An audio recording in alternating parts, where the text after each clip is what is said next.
A while ago, I made a video called the PS5 Golden Rock.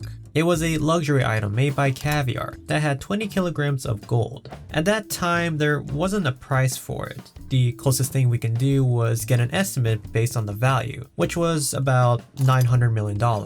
Not too long after, they announced the price for the PS5 Golden Rock for $500,000. When I first learned about that, I thought that was a steal. I mean, don't get me wrong, $500,000 is a lot. But the fact that Caviar were selling it for about half the value was surprisingly generous of them. That is until I looked more into it. In their YouTube video description, it mentioned that they had so many applications that they decided to split the 20 kilograms into 9 pieces. Wait, hold on. Wasn't the whole point of the Golden Rock to be a one-of-a-kind item? Well, now there's 9 of them. What is this, Exodia? I can't really blame Caviar for wanting to make more to appease with the demand. They got over 1,000 applications, which I feel like most of them are trolls, but that's still more than what I expected. Also, this kind of begs the question if the Golden Rock was ever made to begin with. They were advertising the complex craftsmanship the gold had. Was it ever made, or did they have to melt it down to make more? Like, could you imagine a jewelry maker working really hard making a one-of-a-kind item for Caviar?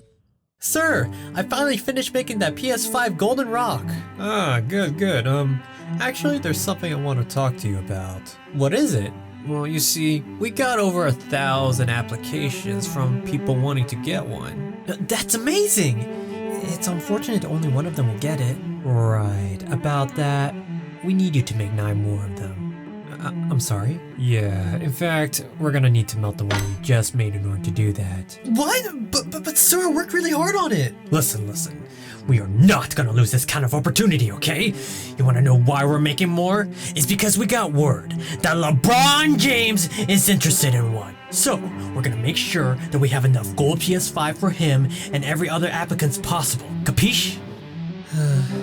Yes, sir. Good. So there's a few changes for the PS5 Golden Rock.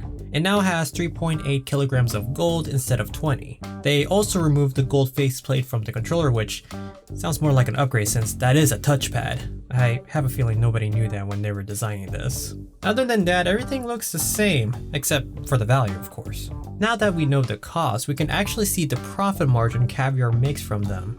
I'm gonna just put the formula here for those who are curious, but it's time to do some math.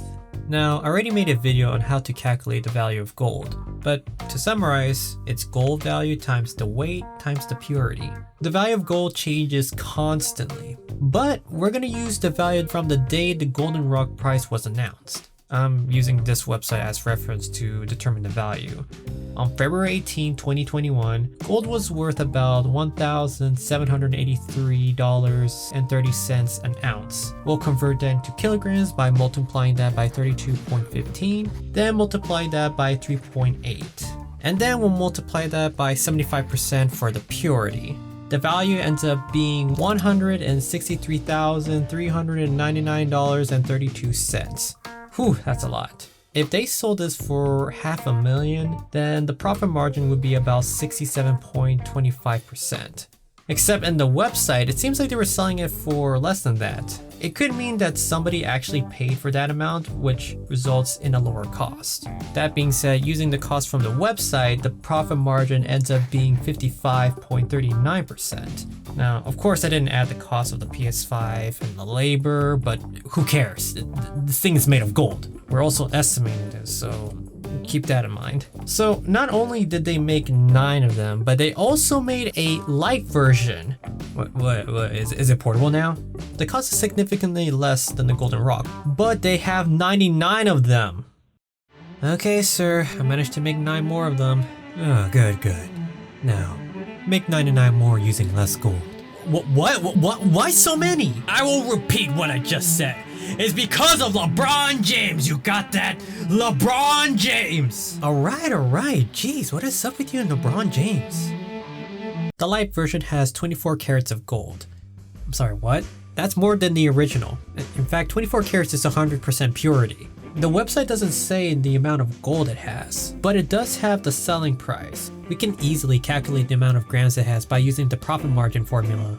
To do so, we have to find the missing value, which is the cost. Multiply the revenue from both sides, then subtract the revenue, and after that, multiply both sides by -1. And there we go, we got the cost. Or in our case, the value of gold. Now, to get the grams, we have to just divide it by 1783.30, which is the value of gold from the day the golden rock price was announced. That's roughly 2.81 ounces. That doesn't sound like enough to cover up the PS5. However, gold is quite malleable. A single ounce can flatten into a sheet that can cover a 10 by 15 square foot room. That's plenty for the PS5. The material is called gold leaf, and 24 carats tends to retain their color the longest. That explains why this has more purity than the original. It's a thin sheet of gold though, but hey, I guess I call it a light for a reason. Alright, I managed to make 99 PS5 lights. Excellent. Now get some alligators and cars so you can make 99 more of them. Are you serious? Why? Because! My family were killed by alligators driving a car. Wait, what? Really? No, you imbecile, we're making more because of freaking LeBron! There are 2 other versions using alligator leather and carbon fiber. Oh, alright, I am not going to bother estimating the value for that. I will say that there is a hint of gold in there by the shape of the small caviar logo in the top corner.